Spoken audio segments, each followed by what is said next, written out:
Hello, everyone, and thank you for joining us today for the ICNC academic webinar with Doron Schulzener, Associate Professor in the Politics and Communications Department at the Hadassah Academic College, Jerusalem. My name is David Reinbold, and I'm the Coordinator of Digital Initiatives at the International Center on Nonviolent Conflict. This webinar presents the main stages of social movements and the relevance to civil resistance by illustrating those stages on the landmark case of the Montgomery bus boycott, a notable movement that ended segregation between whites and blacks in public buses. Today's webinar will be about an hour in length, and it will be in two separate portions. The first portion is a presentation that will last about 30 minutes or so with Doron, and the final portion will be a Q&A session in which you can ask your questions. Doron Schulzener is Associate Professor in the Politics and Communications Department at the Hadassah Academic College, Jerusalem. He holds a BA in Political Science and Middle East Studies and a Master's in Political Science, both from Hebrew University of Jerusalem. He received his PhD from the Politics and International Relations Department at the University of Oxford. One of his main areas of research is the intersection between social movements and democratization. He studied the civil rights movement extensively and wrote about the Montgomery bus boycott in his book, Struggling for Recognition, the Psychological Impetus for Democratic Progress. He also wrote about this in his paper, The Social Psychological Origins of the Montgomery Bus Boycott, which won the Distinguished Contribution to Scholarship Award from the Section on Collective Behavior and Social Movement of the American Sociological Association. He teaches a seminar on nonviolent resistance and democratic progress at Hadassah College, along with other courses on democracy and the history of liberal democracy. Dr. Schulzener has also observed firsthand the umbrella movement in Hong Kong during the height of the movement in October 2014, and he also covered it in the media. He is a social and environmental entrepreneur and founder of Mali, Center for Enterprising Citizens, that supports carrying out original ideas and projects to the benefit of society and the environment. He is married to Shalhav and father to Ohad. And with that, I will now pass full control over to Doron. Thank you very much, David, for this kind introduction, and hello to everyone. Thanks for joining. I have to say I'm excited to give my first webinar. Haven't done this before, so it's a first time for me, and I hope you will enjoy it. I hope I managed to do all this in about 30 minutes. So let me start right into the topic of today, which is the stages of the Montgomery bus boycotts and the lessons for activists, on which I will speak at the end of my lecture. And the Montgomery bus boycott needs little introduction. I'll just say that it was the constitutive event of the mass mobilization phase of the civil rights movement.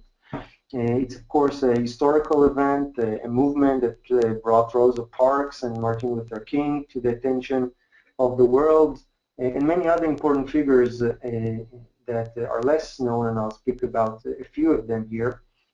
And what I want to do in the little time that we have is to present to you and to propose to you what I think is a useful way to think about social movements. This is an approach that is based on stages. It analyzes three main stages of a social movement. One, its origins. Second, the protest stage. And third, the outcome. And I will argue that each stage is characterized by unique characteristics and factors, as you can see in the slide underneath each stage, and I will speak separately about them during this presentation. I think it is important to know those factors, both from a practical side and also from an analytic, or if you want, a theoretical side. In a nutshell, I will present the stages and the development of the Montgomery bus boycott in this presentation, and I will highlight the most important factors in each stage. First, let's characterize the stages. Origins is the stage prior to the appearance of mass mobilization, and it includes the factors that bring a movement about. The protest stage is the stage where you can already see a movement in your eyes, so to speak. There is some sort of physical movement within society. And the third stage is that of the outcome, which includes both the causes and the results, or the effects of the pressures that a movement brings about to achieve its goals. Now, those goals can range from policy outcomes, laws, change of politicians, but also long-term processes, depending on what the activists want to achieve. Not all movements are about a clear, immediate victory, such as bringing down an autocratic ruler, although this approach equally applies, I think, to such cases as well. So let's look into the origins stage in the Montgomery bus boycott. And I want to speak about two main issues involving the origin stage. Not everything that is involved in the origins, just two issues. One is the issue of grievances or frustrations. You know, people are not always or constantly grieved, even before big social movements. The number of people who are affected or frustrated can increase, it can decrease in time. The degree of frustration can increase or it can decrease in the affected population. And it depends on many factors, even including on the type of expectations that people have, even when their conditions are objectively getting better. Now, what generally causes grievances? Well, that's a big question that has many answers in the literature, and it's not our business in this presentation. What I want to say is a few things about the sources of frustrations in the Montgomery bus boycott in Montgomery, Alabama. Prior to the emergence of this movement, about 2 years before the outbreak of the movement in December '55, what happened on the buses was something that I could characterize under the factor of worsening social interactions. I talk a lot about this in my paper on the origins of the Montgomery bus boycott, and since we don't have a lot of time, just in a nutshell, I would say that what happened there was that bus drivers, for reasons that are also internal to the working conditions of the bus drivers, to the impact of the Brown versus Board of Education on the bus drivers, they increasingly started to humiliate, to abuse black passengers on the buses in Montgomery. It was mainly a psychological abuse involving calling black riders by the worst derogatory names, which I will of course not repeat here. And the other aspect of this was the unusual system of bus segregation that existed in Montgomery. The buses in Montgomery had three parts in the bus. The first 10 seats were reserved to whites only, the back 10 seats were reserved to blacks only, and the middle 10 seats were no man's land, so to speak. But what it practically meant was that when whites boarded the bus and there was no place for them to sit, the bus drivers would order the black passengers in the middle part of the bus to get up and give up their seats to a white person. And that form of humiliation, of segregation, was unique to Montgomery.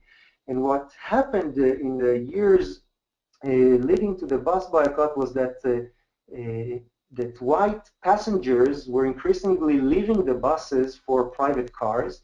Those empty seats at the front were left empty, and black passengers were simply not allowed to take those seats. And going back from work, they were often staring at those seats, cannot sit at them, and the number 10 became a damn number, as Joanne Robinson says in her memoir, because it really symbolized and visualized the oppression in their eyes. And when one of them would try and sit on one of those empty seats at the front, the bus drivers would yell and curse at them.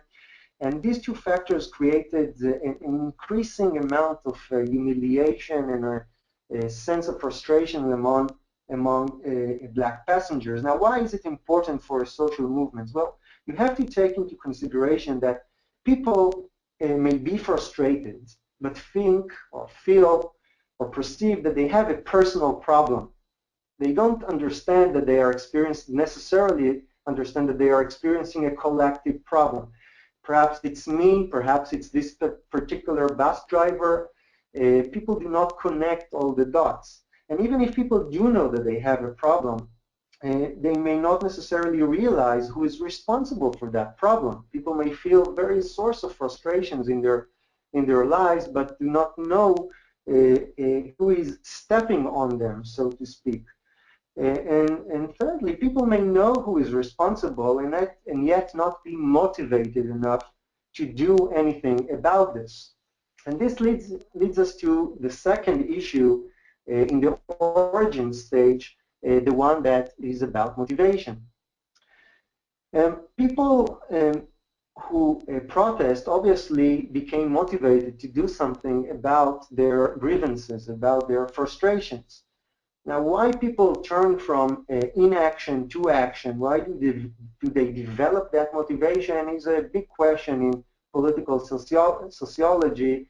This is essentially a psychological and a cognitive transition, which is a very interesting phenomena in itself.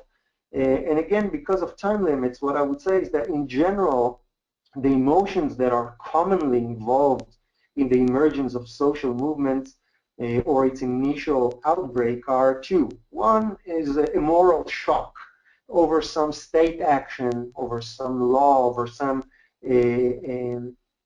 occurrences that has happened, new information that has been revealed. And second, it's the emotion of anger. Now, anger is a great initial motivator to get people to act. And in the case of the Montgomery bus boycott, as you can already understand in this slide, the moral shock and the anger were, of course, about the arrest of Mrs. Rosa Parks. She was a well-known person in the Montgomery community, soft-spoken, well-respected, not the person that you would expect to get into trouble and to speak up to anyone, let alone a white person. And yet she was arrested not because she planned to be arrested, not because she planned to stage a protest that day, although some have argued that this was all planned. In fact, she sat in the middle of the bus in that undesignated area that I spoke about, those 10 unreserved seats. And when a white person boarded the bus driver, as was the custom at that time, asked her to give up her seat to that white person that came on the bus. And she said that famous and courageous no. By the way, she was not, as some may think, this old tired lady. She was merely 42 years old, and she was not particularly tired that day. She said later that the only thing she was tired of was that of being humiliated. Now, Rosa Parks' arrest is an example of a dramatic event and of the impact and the importance of dramatic events, or what some called trigger events, that kick off a social movement. The importance of dramatic events is that they have a significant emotional impact, as you can understand. And in the case of the Montgomery bus boycott, her arrest, of course, angered many people in the community. Joanne Robinson, that is a very important figure in the Montgomery bus boycott that too few people know about. She was a lecturer at the university, also president of the Women's Political Council, and she went along without consulting anyone, and she printed these leaflets calling on a one-day boycott. And this is the leaflet here on the left-hand side.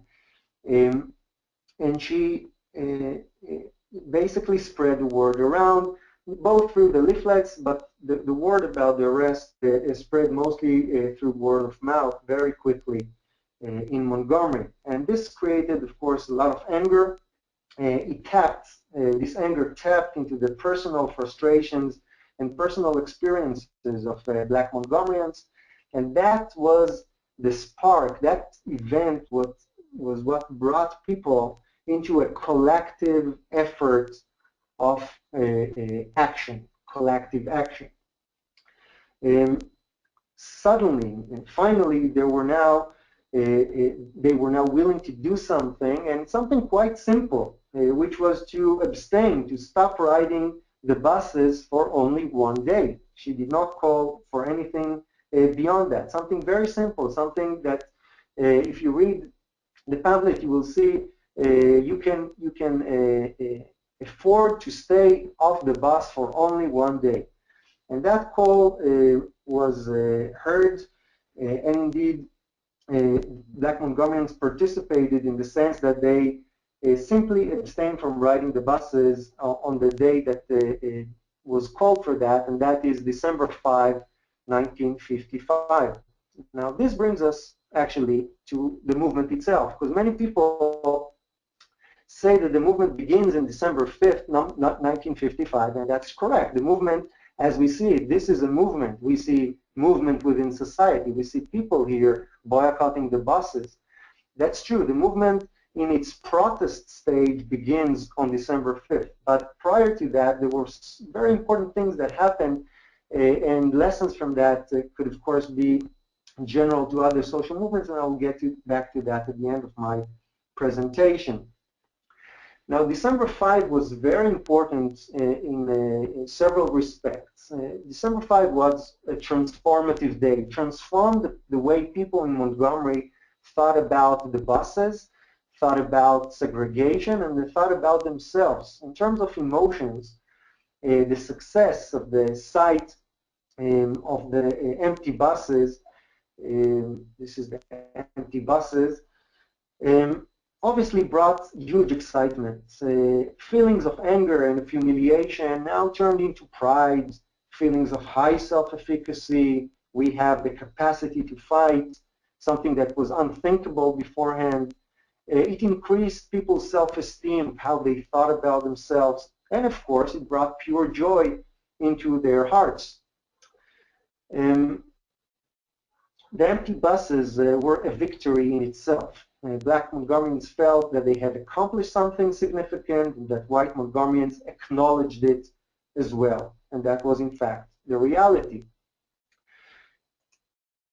There's also new psychological factors that come into play on that day and in the protest stage more generally. Because at the evening of December 5, when everyone already knew about the success of the bus boycott, they came to the churches. They cheered, they sang, they greeted the new leaders of the boycott, and it was when they affirmed their commitment to continue the boycott. There was no question about continuing this after they won something so spectacular.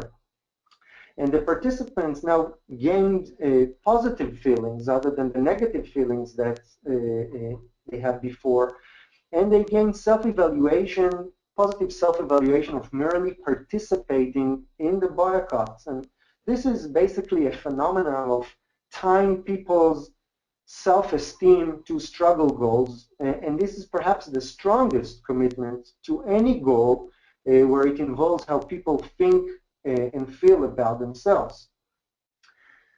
In terms of organization and of structural factors, they also came into play in this stage of protest, whereas they were insignificant or cannot explain why the movement came about in the first place. Namely, now that the movement is alive, it needs to go into a more coordinated effort than the spontaneous effort that it was until now.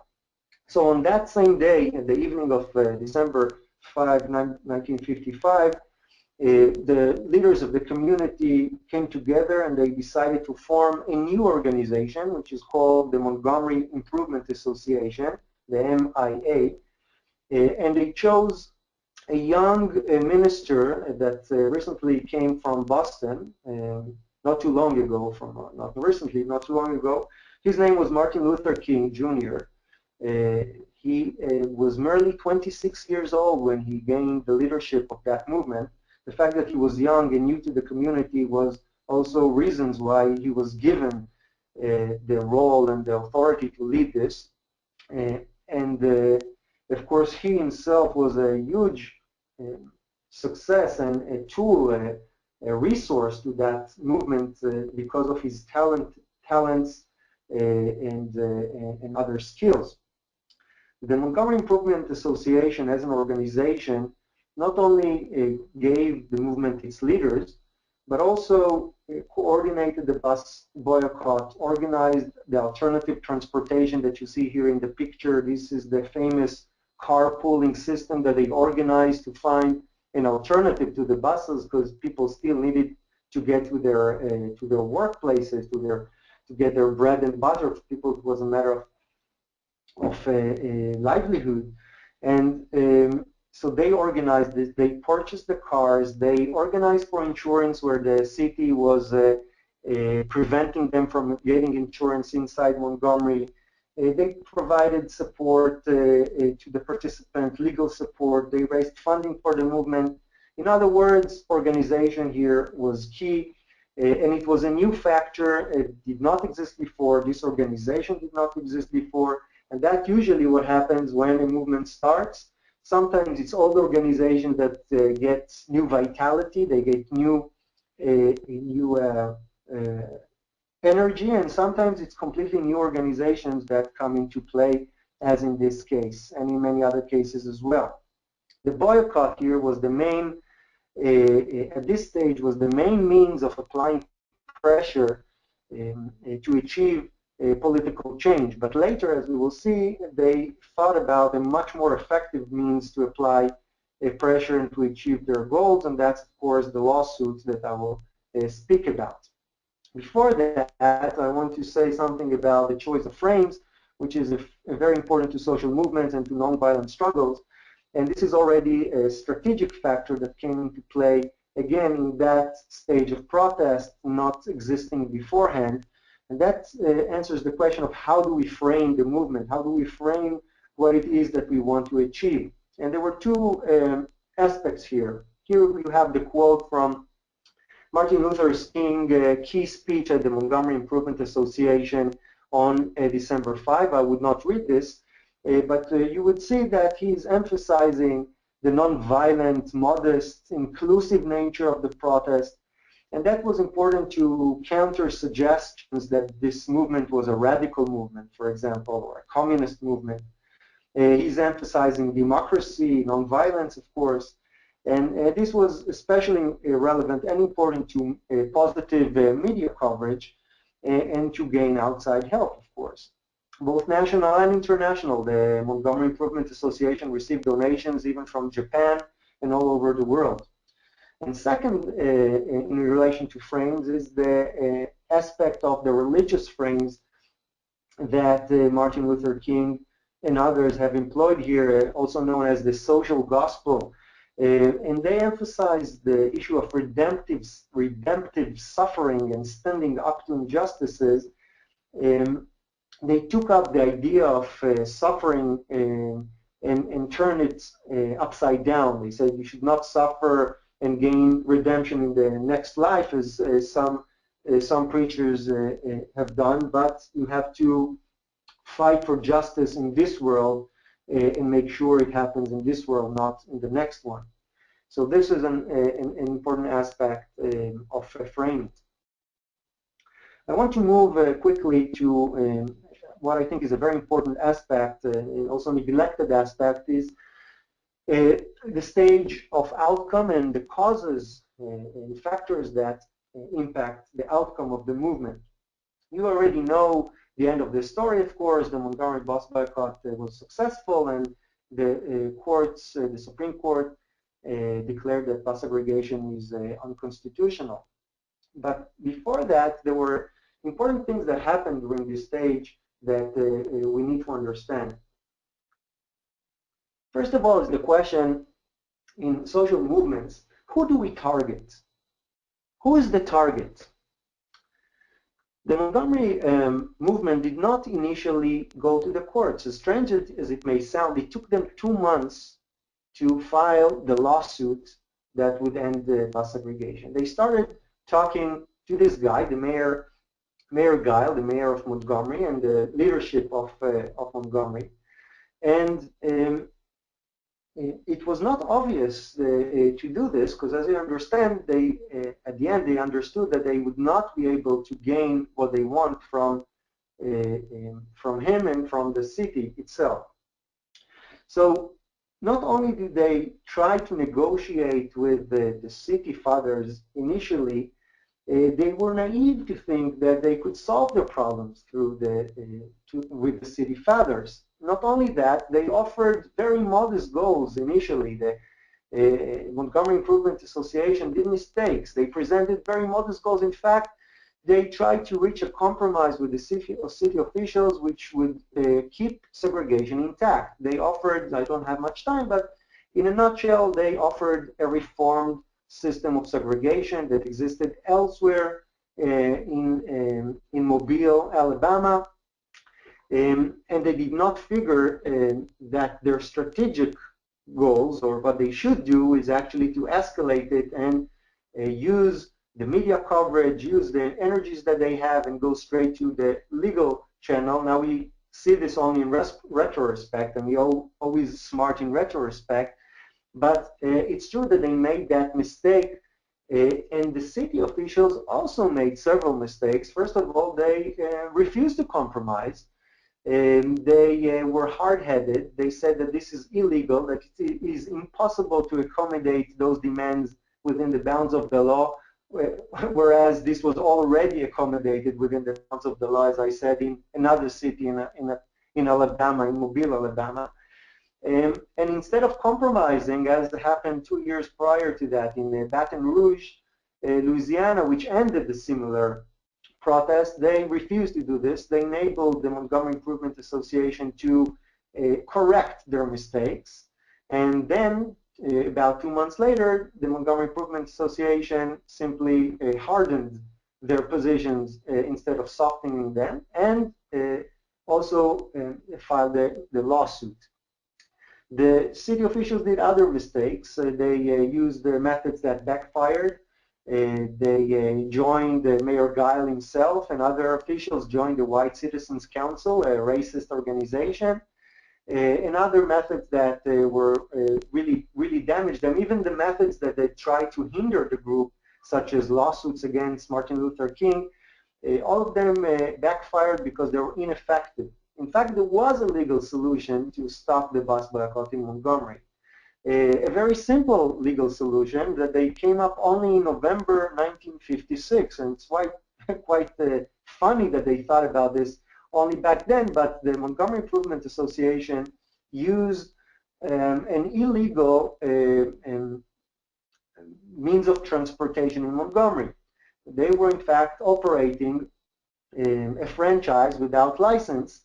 Not that they were charging money for this, but the Montgomery Improvement Association applied to grant franchise to operate this. The city declined it, and yet they never thought about the simple solution of outlawing this operation, and they came up with that solution on November 56, and Martin Luther King said that he shrank to appear before his community because he understood that this was fatal. So did their lawyer, Fred Gray.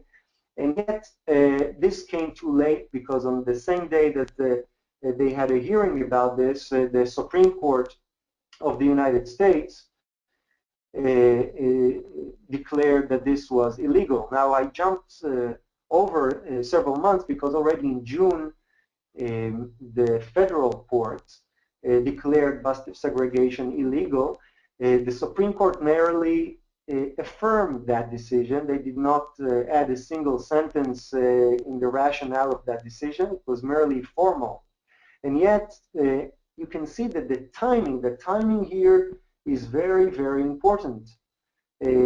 Had the city officials understood their strategic interest earlier, they could end the boycott and nip it in the bud by simply agreeing to a very modest compromise and keeping segregation, or alternatively, they could have shut the boycott down by legal means. Timing is very important, and timing for the movement is very important. Had the leaders not realized that they need to choose a different target, namely the legal targets, rather than keep on negotiating with the city officials, they could also damage the goals of the movement. So we have two aspects here: who to target, and second, what to demand.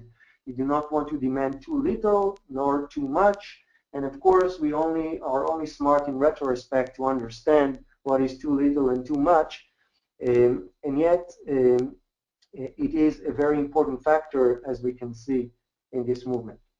To sum up, I want to sum up by saying something about the lessons for the activists based on what I've said so far, and then I can elaborate on the different points that I've talked about so far. Lesson number one concerned the origins stage. I think that activists and also scholars that are interested in this phenomena must not assume anything about grievances, about frustrations, but you must look deep into the community that you're interested in. You must have deep knowledge with the hearts and minds of the relevant people. You cannot simply assume that people are ready to mobilize. You cannot simply assume that people are either frustrated, let alone motivated, and you need to separate because people may be extremely frustrated and yet not motivated to do anything about this, either because they're afraid or because they're cynical or because of many other reasons that prevent people from mobilizing. Secondly, and also relevant to the origin stage, is the issue of dramatic events. I think that in most movements, I don't want to say all movements because obviously I don't know all movements, but in most movements that I've studied, dramatic events are very important. They're responsible for the timing of many social movements. For example, the disclosure of new information, the disclosure of soldiers or of police officers beating a person, the disclosure of, as we see in this case, the arrest, the unjustified arrest of an innocent person who people can, of course, identify with. So dramatic events are very important in movements. They're not just side issues. They're not just a match. Often they are the prime cause, and without it, you do not have a movement. Arguably, the Montgomery bus boycott would not happen without the arrest of Rosa Parks, although there was an arrest, a similar arrest beforehand of Claudette Colvin. If you want, I can speak more about this afterwards. Without the arrest of Rosa Parks, it could have, this movement may not have come to the surface, and the civil rights movement would start later with the student sit-ins of the 60s. Third, moving on to protest, as you can see, there are new emotions, new psychological factors that come into play in that transition from inaction to action. This is a almost completely different people, so to speak. The same person that is that was fearful, that was humiliated, that had low self-esteem and low self-efficacy, turns into a new person filled with pride, joy, ties him or herself with the struggle goals.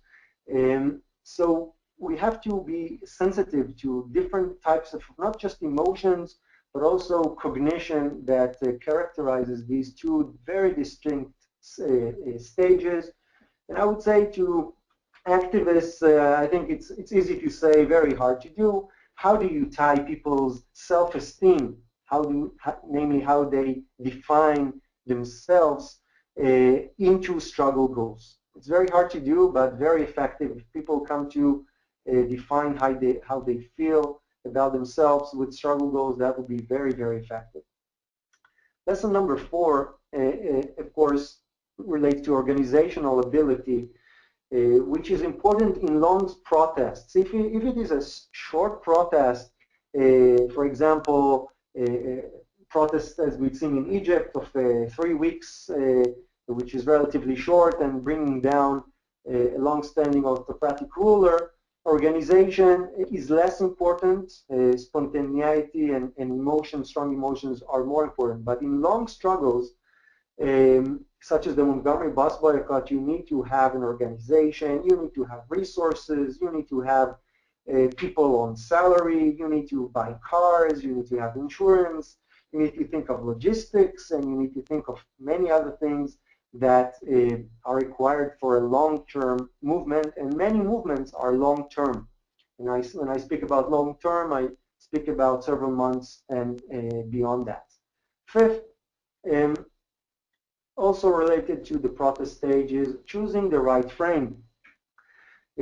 Are your frames effective? Do you reach the crowds within your target group, say possible participants, and the wider audience, like opponents on the one hand, bystanders, TV viewers on the one hand? There is extensive literature on framing.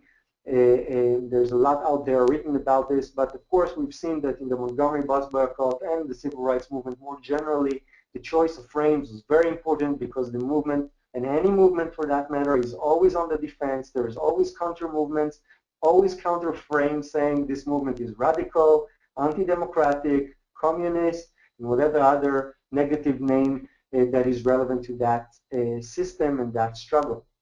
And lastly, outcome. As I said, choosing the right targets is not an obvious issue, and as you can see in the Montgomery bus boycott, that wasn't an obvious issue as well. Figuring out which targets to target, which target you want to apply pressure on, could make a world's difference between success and of course losing. And also finding the right means to pressure that target. It could be negotiations, it could be demonstrations, and it could be legal means. And each of them could work perfectly in one struggle and be a very bad choice in a different struggle. And this is, of course, particular to each struggle separately.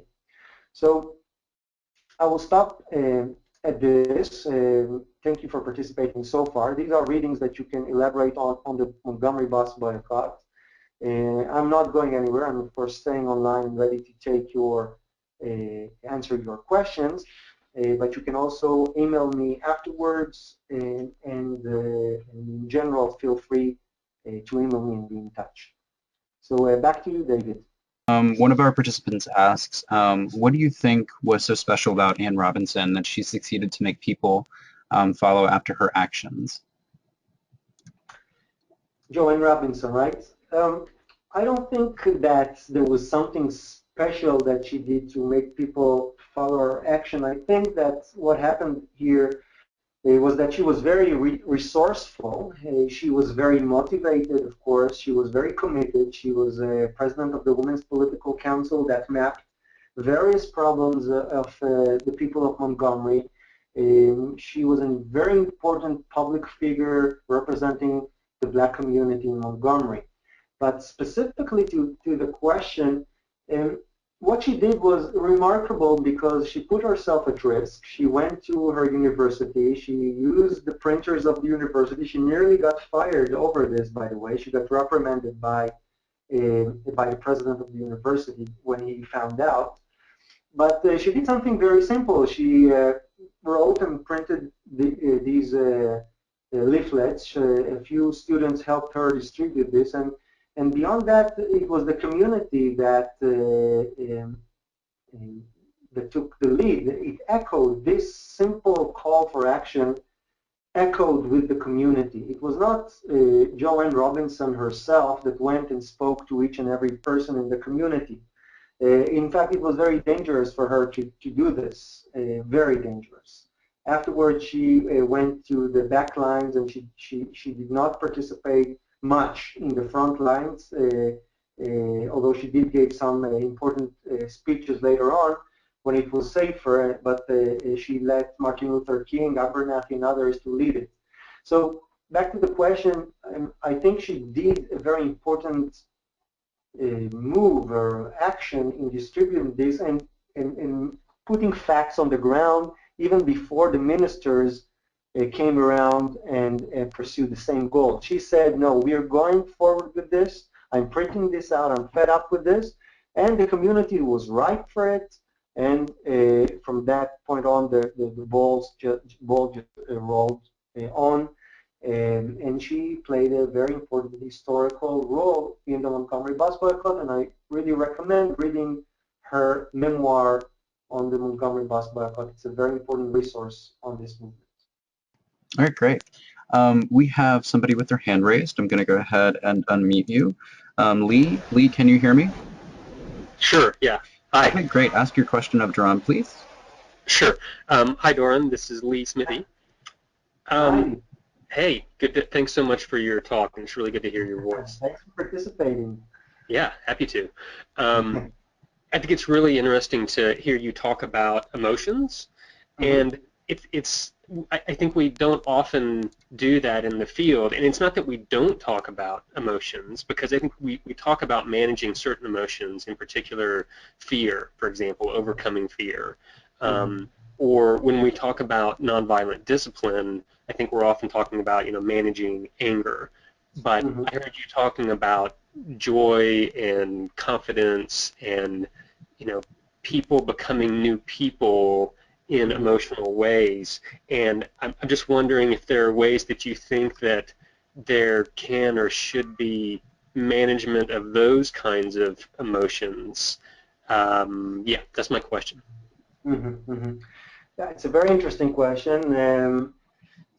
I think it's a kind of $1 million question because if we know how to manage people's emotions, we could obviously have great control over them. There is a great degree of uncertainty in social movements, very little ability to predict.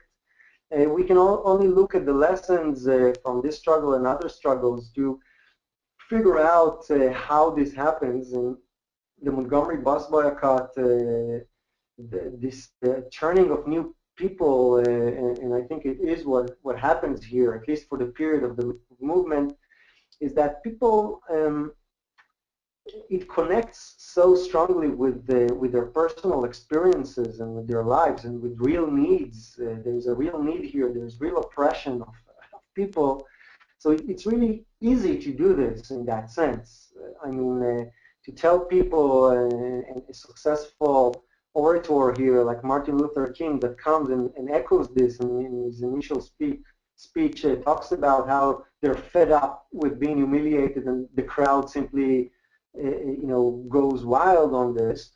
Um, I think you need to understand, you really need to have a deep understanding, as I said, of the community, to understand their frustrations, to understand whether the source of inaction is one related to fear, one related to general apathy, one related to cynicism about the system, that everyone's corrupt and we've tried everything, and if not this leader, then who else? And various other reasons, cognitive reasons that prevent people from going into inaction. What I think is important here is that once this transition is made, and here you can see that it was only a one-day boycott. They merely asked people stay off the bus only for one day. So here's a lesson for you in that respect. Let people do something simple, something that they can accomplish. They did not ask them, let's end segregation. No, that wasn't even in the horizon. No one thought about this, not even at the first 2 months of the boycott. They merely said, let's do something, the simplest thing that we can do. Let's stop riding the buses for only one day. We can do this. And as simple as it may sound, people did not believe that they can do it. Martin Luther King and his wife, Coretta, in the memoir of Martin Luther King on the boycott, said they thought that 60% turnout would be a huge success, a huge success. Now, that was nearly 100. I think it was between 90 to 100% boycott on that day, namely of people affirming that. And I think that that made the change. That it showed, it demonstrated to people, it illustrated on the empty buses that, hey, we did something great, we can do this, this is fun, and let's continue doing this because it works. So again, the lesson here is to simply show people, to demonstrate that it is possible. I don't think it is possible in every context, because if we're talking about very oppressive contexts of autocratic regimes that are very reluctant to give any space, that will be more difficult. But you can see it, for example, in the Arab Spring, that this demonstrating effect in Algeria, sorry, in Tunisia over Egypt was very meaningful. People say, hey, yeah, we can do this. And and then the ball starts rolling. So it's a topic for a separate paper, but this is the best answer that I have right now. All right, great, thanks. We have another person that has their hand raised. Oh, it actually does not appear that this person has a microphone though. So I'll just go back to some of the typed in questions that we received. Let's see. Somebody asks, you mentioned earlier that it is crucial to have resources, salary, and so on to conduct a long-term movement. Does that mean that revolution or civil resistance is only made for rich people?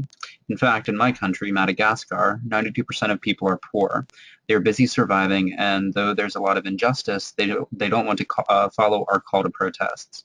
We, as activists, feel lonely. Well, first of all, I sympathize with you. Madagascar is indeed a very different context of a non-democratic regime, and it's much harder to do that. The black Montgomeryans were not rich. Most of them were in fact very poor, certainly poorer than today's standards, and yet they participated, and yet they donated money in churches. So it's not for rich people. Once the ball starts rolling, as I said, donation starts coming from outside. Much of the donations came from outside Montgomery, both within the United States, of course, but also, as I said, internationally. And today, it's much more viable or possible to get donations from outside. I think that you need to figure out again how to get people to trust you, how to get people to understand the source of frustrations, to tap into the things that really matter to people, either corruption or abuse of power in other sense, things that really talk to people, that matter to people. And once you manage to get not financial resources, if you noticed at the beginning, this was not financial resources. This movement started off with the simple resources available to a piece of paper that Joanne Robinson printed some leaflets on and distributed, and most of it did not, as I said, word about the movement was through word of mouth, not through leaflets. People spoke to one another.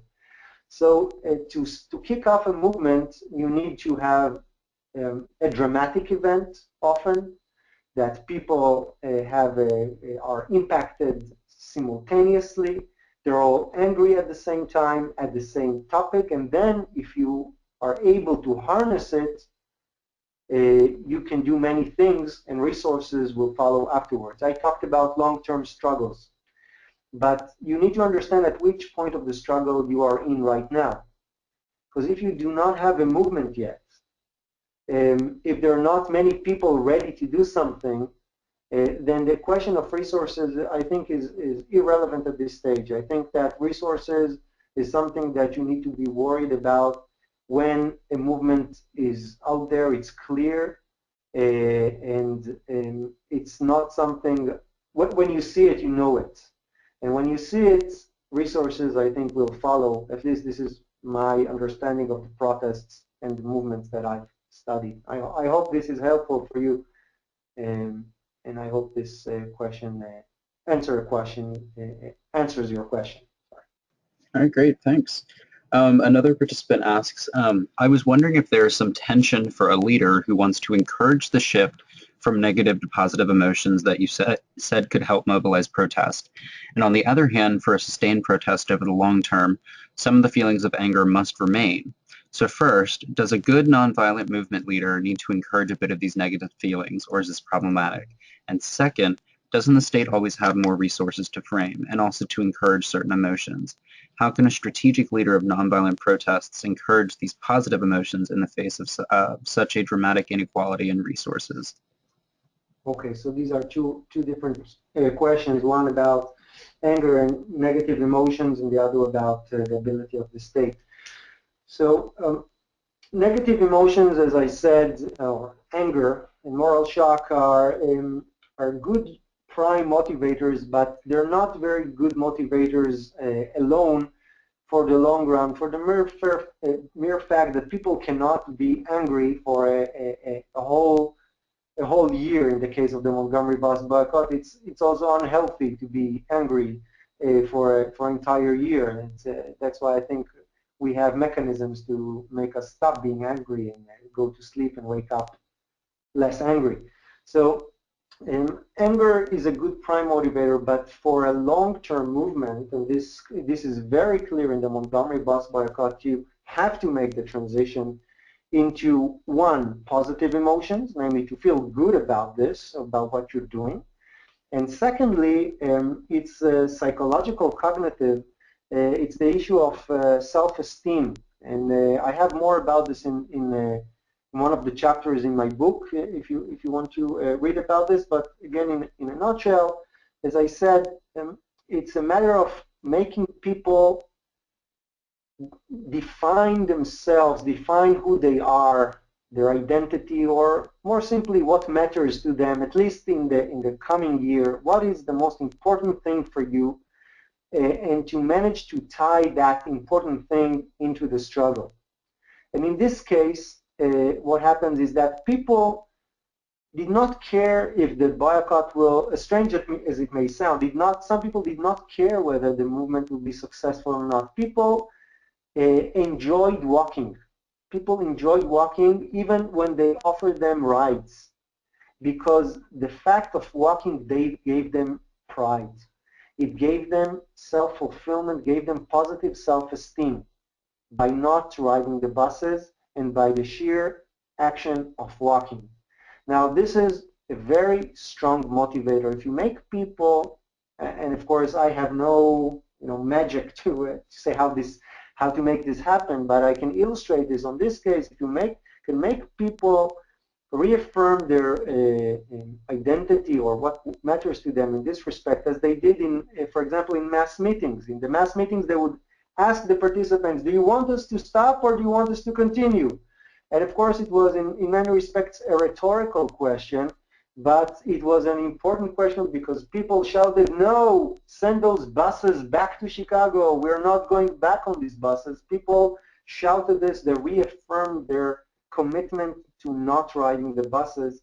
And in other words, they felt good about this. These were positive feelings, and that's what sustained this year-long movement. And it's very difficult to sustain a year-long movement. People lose energies, the media loses attention and interest at some point, and people may get tired of movements. People, in fact, get tired of movements. That is why most movements are short-term. And that's why it's important to harness those emotions and at the initial stage of the movement. So this, I hope, answers the question of anger, that a movement cannot be built on anger. It needs to be built on something else. The state has a lot of resources, especially today. States are very powerful agents, but states is also a generalization because the state consists of many branches. For example, the judiciary here that gave the movement what it wanted against, say, a political branch of the governments and the local governments in the South that, of course, opposed it. So when we speak about states, first of all, we need to decompose the state to its various parts. You may be surprised to find that in some movements, the different agents and different institutions of the state, even the military and police, may have different approaches to the same movement, let alone the judiciary, let alone different factions within the ruling elite. So yes, the state as a whole has power. No, the state is not a single thing. You need to figure out what are the pillars of support, as Jean Sharp talks about, within the state. But if a state acts as a single voice and a single force, and it puts all its efforts into this, yes, it can break down a movement. But as I said, there is a lot of uncertainty in the situation, and many actions that states do and they are certain that they will stop a movement, end up firing back or backfiring against the state. There's a whole book that Elise Smitty, who just spoke, and Lester Kurtz are editing, and I have a chapter there about when repression backfires. So when a state suppresses, it doesn't know whether its suppression would be enough or whether it's going to backfire. And often it backfires, as in the Montgomery bus boycott. They harassed the participants, they harassed and arrested them, they tried legal means against them, they firebombed, not they, but racist citizens there bombed Martin Luther King's house, Ralph Abernathy house, they threw dynamite on their houses, and all this backfired. So the state is strong, but there is a great degree of uncertainty, and many things can backfire against it too.